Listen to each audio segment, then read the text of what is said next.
जैसे कोरोना महामारी को समय बीत रहा है, नई नई परिस्थितियां भी पैदा हो रही हैं।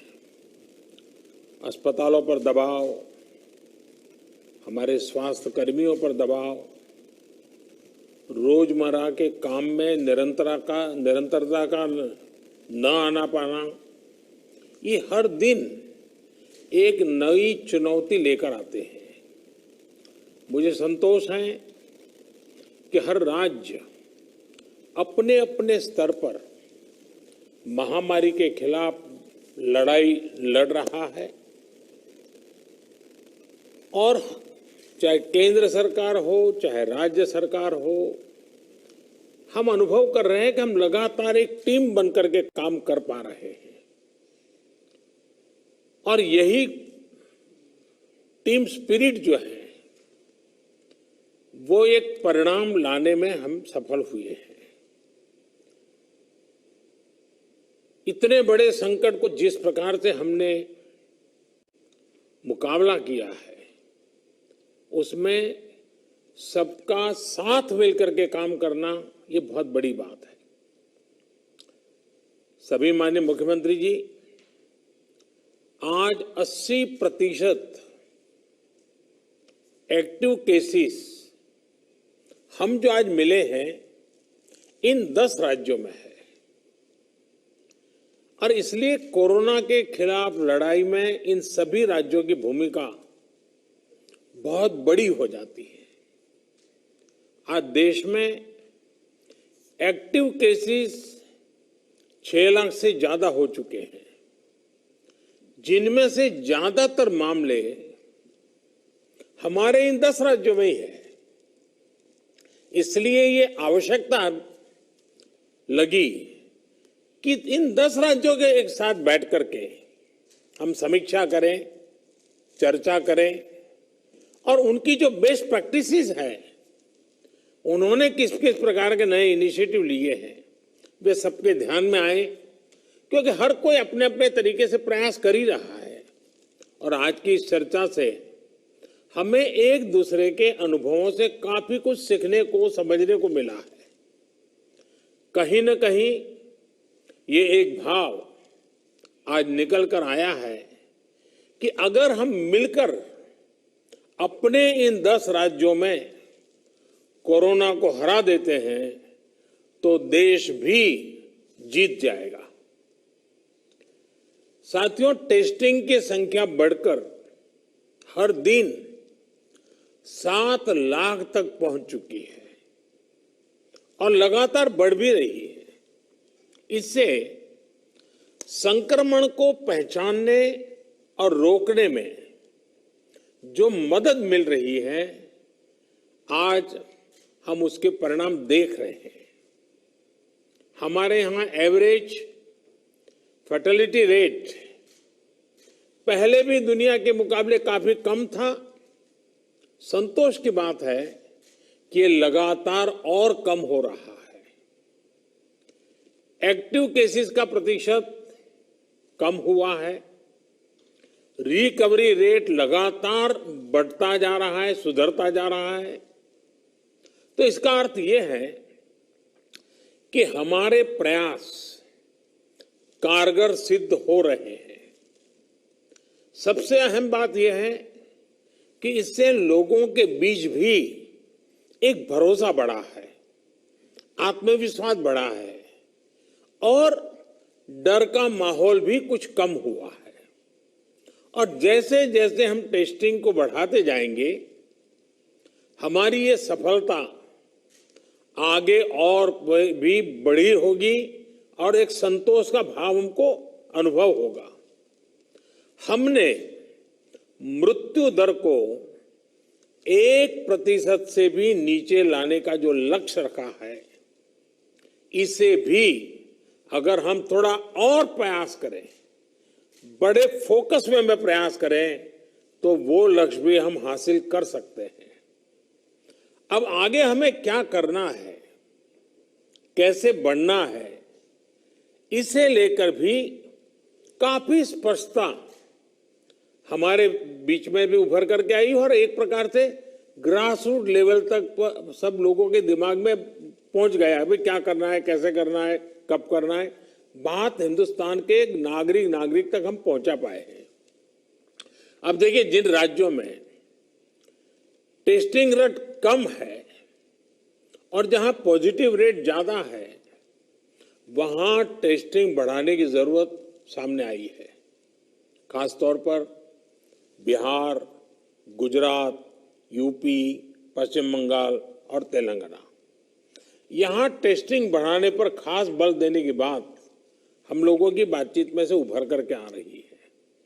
साथियों, अब तक का हमारा अनुभव है कि कोरोना के खिलाफ कंटेनमेंट, कॉन्टैक्ट ट्रेसिंग और सर्वेलेंस, ये सबसे प्रभावी हथियार है। अब जनता भी इस बात को समझ रही है, लोग पूरी तरह सहयोग भी कर रहे हैं। ये जागरूकता की हमारी कोशिशों से एक अच्छे परिणाम की तरफ हम आगे बढ़े हैं। हम क्वारंटाइन की व्यवस्था इसी वजह से आज इतने अच्छे तरीके से लागू कर पा रहे हैं। एक्सपर्ट्स अब ये कह रहे हैं कि अगर हम शुरुआत के 72 घंटे में ही केसेस की पहचान कर ले तो ये संक्रमण काफी हद तक धीमा हो जाता है। और इसलिए मेरा सबसे आग्रह है कि जैसे हाथ धोने की बात हो, 2 गज की दूरी की बात हो, मास्क की बात हो, कहीं पर न थूकने का आग्रह हो, इन सब के साथ अब सरकारों में और सरकारी व्यवस्थाओं में भी और कोरोना वॉरियर के बीच भी और जनता में भी एक नया मंत्र हमें बराबर पहुंचाना पड़ेगा, और वो है 72 घंटे में जिसको भी हुआ है उसके आसपास के सबको उसका टेस्टिंग हो जाना चाहिए, उनका ट्रेसिंग होना चाहिए, उनके लिए जो आवश्यक है वो व्यवस्था होनी चाहिए। अगर ये 72 घंटे वाली फॉर्मूला पर हम बल देते हैं तो आप मानिए कि बाकी जो जो चीजें हैं उसके साथ अब इसको जोड़ देना है कि 72 घंटे के भीतर भीतर इन सारे कामों को कर लेना है। आज टेस्टिंग नेटवर्क के अलावा आरोग्य सेतु ऐप भी हमारे पास है।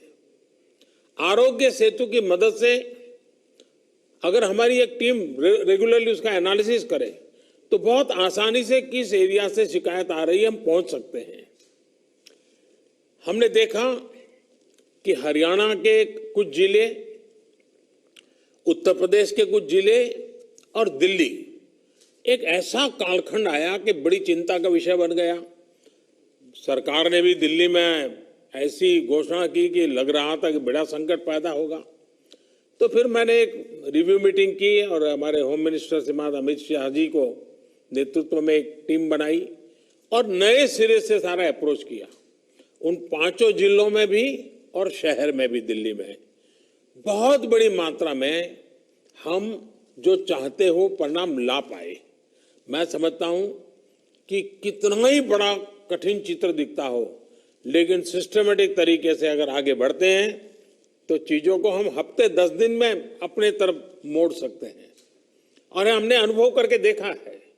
और इसी रणनीति के भी जो मुख्य बिंदु यही थे, कंटेनमेंट जोन्स को पूरी तरह से अलग कर देना, जहां जरूरत पड़े वहां माइक्रो कंटेनमेंट का भी आग्रह करना, 100% स्क्रीनिंग करना, रिक्शा, ऑटो रिक्शा चालक और घरों में काम करने वाले लोगों को भी और अन्य हाई रिस्क लोगों की स्क्रीनिंग पूरी कर लेनी चाहिए। आज इन प्रयासों का परिणाम हमारे सामने है। हॉस्पिटल्स में बेहतर मैनेजमेंट, आईसीयू बेड्स की संख्या बढ़ाने जैसे प्रयासों ने भी बहुत मदद की है। साथियों, सबसे ज्यादा प्रभावी आप सबका अनुभव है। आपके राज्यों में जमीनी हकीकत की निरंतर निगरानी करके जो नतीजे पाए गए, सफलता का रास्ता उसी से बन रहा है। आज जितना भी हम कर पाए हैं वो आप सबके अनुभव उसमें काफी मदद कर रहे हैं। मुझे विश्वास है कि आपके इस अनुभव की ताकत से देश ये लड़ाई पूरी तरह से जीतेगा और एक नई शुरुआत होगी। आपके और कोई सुझाव हो, कोई सलाह हो तो हमेशा की तरह मैं हर समय आपके लिए उपलब्ध हूं। आप जरूर बताइए और मैं आपको विश्वास दिलाता हूं, सरकार के सभी अधिकारी भी आज मौजूद थे। जिन जिन बातों का आपने जिक्र किया है, जिसकी चिंता करने के लिए कहा है, टीम पूरी तरह तुरंत ही उसको आगे बढ़ाएगी। लेकिन हम जानते हैं कि ये जो कालखंड होता है सावन भादो और दिवाली तक का, तो कुछ बीमारी का और बीमारियों का भी माहौल बन जाता है, उसको भी हमें संभालना है। लेकिन मुझे विश्वास है कि हम जो 1% से नीचे मृत्यु दर लाने का लक्ष्य, रिकवरी रेट तेजी से बढ़ाने का लक्ष्य, 72 घंटे में सारे कांटेक्ट पर्सन को तक पहुंच करके उनकी व्यवस्था करना, इन मंत्रों को लेकर के अगर हम थोड़ा फोकस एक्टिविटी करेंगे तो हमारे जो 10 राज्य जहां पर 80% केसेस हैं, हमारे 10 राज्य जहां 82% मृत्यु है, हम 10 राज्य इस पूरी स्थिति को पलट सकते हैं। हम 10 राज्य मिलकर के हम भारत को विजयी बना सकते हैं और मुझे विश्वास है कि हम इस काम को कर पाएंगे। मैं फिर एक बार, आपने बहुत समय निकाला, समय की कमी के बावजूद भी बहुत ही अच्छे ढंग से आपने अपनी सारी बातें रखी है। मैं आपका बहुत बहुत धन्यवाद करता हूं। So those were the Prime Minister's